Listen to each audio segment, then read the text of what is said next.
Hi, welcome to Once Upon a Christmas, and we are counting down the days, trying to head toward Christmas and once again celebrate the birth of a Savior. I'm glad you joined me for this edition because I want to give you what is a safety warning, something that you need to think about. As a matter of fact, it comes from the statistical company that keeps track of holiday hazards. For example, you have a Christmas tree up? You need to be aware that nearly 34% of all Christmas tree accidents, our Christmas time accidents, involve trees. See, it makes a difference when I say it right. 34% of all Christmas time accidents have to do with the tree itself. That's over a third, by the way. That would be 34%. That means branches gouging people in the eye, people cutting themselves with axes, decorations that fall off the tree and strike someone, trees. And worst of all, when you put a tree in a tree stand and you don't do it right, the tree will fall over on you. And believe it or not, people get hurt by that every year. But that's not the only thing that's dangerous about Christmas. Also, over 1,000 injuries occur. And I'm talking injuries that put people in the emergency room that are related to Christmas candles. Christmas candles, go figure.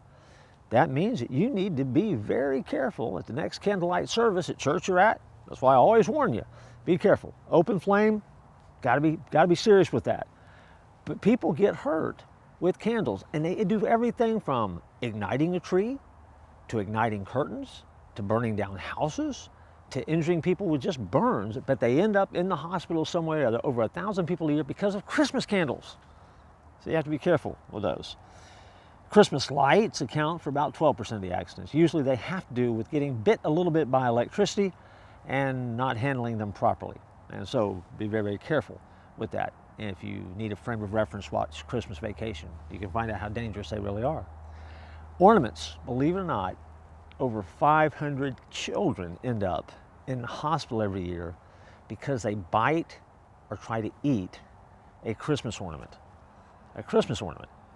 And so, word of warning, don't eat Christmas ornaments.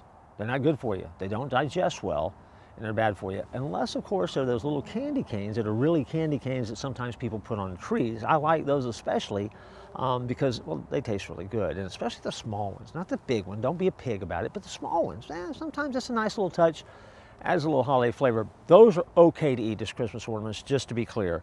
And then last but not least, cooking is another big factor in a Christmas accident report, meaning hot grease accidents that took place as people were fixing dinner, carving accidents that happen with hams and turkeys and the things like that. Every Christmas, in the midst of the fun and the celebration, inevitably somebody gets hurt because Christmas can be a little risky. It was risky on the first Christmas as well. I don't know if you ever think about the high risk that God took on that first Christmas. But in showing us that He loved us, He sent His Son into a world that was not ready to receive Him, did its best to ignore Him. And the Creator of the universe became a little baby and was put into care of a teenage girl and a young man in the middle of an out-of-the-way place called Bethlehem. That's how the story begins. And that's how the Once Upon a Christmas story begins. And so this year, remember that Christmas, no matter what you try to do, it's never going to be safe.